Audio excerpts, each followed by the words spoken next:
खट्टा खाने वाली चुड़ैल। रात को अचानक राधिका मौसी को किचन से कुछ गिरने की आवाज आई। उन्होंने बाहर निकल के देखा तो किचन में उन्हें कोई सफेद साड़ी में दिखा।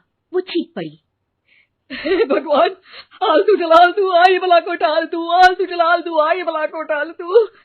राधिका मौसी को चीखते सुनकर श्रवण बाहर आता है भागते हुए। अरे माँ, क्या हुआ? क्या देख लिया? दादी माँ आ गई क्या सपने में? अरे बेटा, रसोड़े में देख तो कौन है? श्रवण रसोड़ी में झांक कर देखता है और उसे कोई नहीं दिखता अंदर। अब रसोड़ी में तो कोई नहीं है माँ।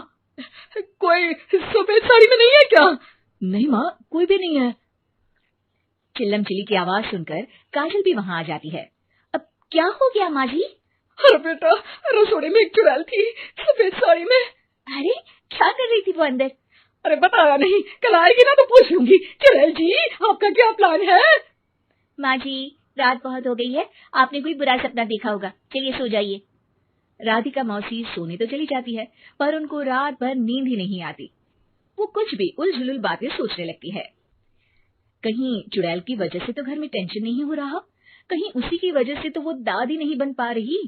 सुबह जब राधिका मौसी रसोड़े में छानबीन करती है तो पाती है कि नींबू का अचार गायब है। चुड़ैल नींबू का अचार ले गई? मुझे तो ठीक नहीं लग रहा कुछ। चुड़ैल को भी पता है कि जिंदगी का असली मजा तो खट्टे में ही है। राधिका मौसी झट से श्रवण को फोन कर देती है। बेटा, मुझे समस्या समझ में आ गई है, हमें एक तांत्रिक की जरूरत है। अरे क्या बोल रही हो माँ, तांत्रिक की क्या जरूरत है? आप पूजा पाठ तो कर ही रही हो ना। आलतू जलालतू मंत्र सारे फालतू जैसे कुछ मंत्र पढ़ो, चली जाएगी अपने आप चुड़ैल। अरे नहीं बेटा, कभी चुड़ैल को कम नहीं समझते। अरे तुझे पता भी नहीं चलेगा कि कभी वो छल करके काजल की जगह घर की बहू खुद बन जाएगी। क्या माँ, कुछ भी बोल रही हो? कहाँ काजल और कहाँ चुड़ैल? वैसे एक बात बताओ, काजल को अगर गाने के लिए बोल देना तो चुड़ैल काजल की आवाज सुनकर घर तो क्या धरती लोग छोड़कर चली जाएगी। तुम ना पढ़े लिखे बच्चे हर चीज को मजाक समझते हो। तुम रहने दो, मैं खुद ही तांत्रिक को बुला लेती हूँ। अच्छा सुन, शाम को इमली लेके आना। क्या है कि चटनी खाए बहुत दिन हो गए है ना। नहीं माँ, इमली तांत्रिक से ही मंगवा लो ना, आटा वगैरह भी उसी से पिसवा लेना। देखो मुझे काम करना है। श्रवण रात को कई तरह की सब्जियों के साथ माँ के कहने पे चटनी के लिए इमली भी ले आया था, लेकिन राधिका मौसी के दिमाग में अलग ही फिल्म चल रही थी। उन्हें अब सिर्फ शक ही नहीं यकीन होने लगा था कि शायद चुड़ैल ने श्रवण पर अपना जाल बिछा दिया था, जिस वजह से श्रवण उनकी बात ही नहीं मान रहा था।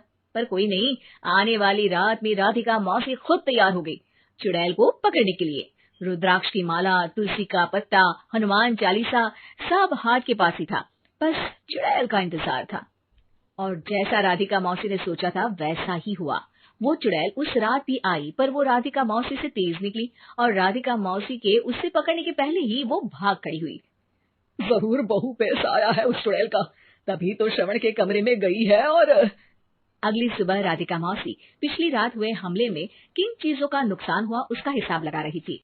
उनके खेमे से एक आम के अचार की शीशी भी गायब हो चुकी थी और वो इमली भी जो कल श्रवण लेकर आया था। राधिका मौसी इस बारे में सोच ही रही थी कि श्रवण जल्दी से रसोड़े में आकर दवाइयों की पोटली ढूंढने लगता है। अरे बेटा, क्या हो गया? अब माँ, वो काजल की तबीयत खराब है, बहुत घबराहट हो रही है उसे। हे भगवान, मैंने पहले ही कहा था कि तांत्रिक को बुला लेते हैं, पर नहीं। अब देखो, उस चुड़ैल ने काजल को अपने वश में करना शुरू भी कर दिया है। हालांकि श्रवण भूतों में विश्वास नहीं करता था, पर अब वो भी डर जाता है और राजी हो जाता है एक तांत्रिक को बुलाने के लिए। कुछ ही घंटों में तांत्रिक आ जाते हैं और राधिका मौसी तांत्रिक जी को सब बता देती है। घर संकट, घर घर संकट, चुड़ैल को मारू जोर चाकट, ओम भट स्वाहा खटखाटे आहा। अरे ये क्या मंत्र है? मेरे खुद के ओरिजिनल मंत्र है, कल रात को ही लिखे हैं। अच्छे लगे तो दाद चाहूंगा। एक और मंत्र सुनो। अर्ज किया है आब्राकडाब्रा, दिल्ली बम्बई आगरा, चंदा मामा सोबरले सुरन मामू जारा। ये मंत्र है? अरे कोई चालीसा वालीसा पढ़ो ना। वक्त कम है, 40 नहीं पड़ेंगे, 20-25 में काम चलाना पड़ेगा। अलग निरंजन जाके लंदन, मुफ्त का मंजान घिस मेरे लंदन। अरे जल्दी करो तांत्रिक जी, जल्दी करो। तांत्रिक अपने उल झलूल मंत्र पढ़ने लगता है। श्रवण को तांत्रिक पे शक होता है। वो अपने एक डॉक्टर दोस्त को कॉल कर देता है ताकि कोई अनहोनी हो तो इमरजेंसी में चीजें मैनेज हो जाए।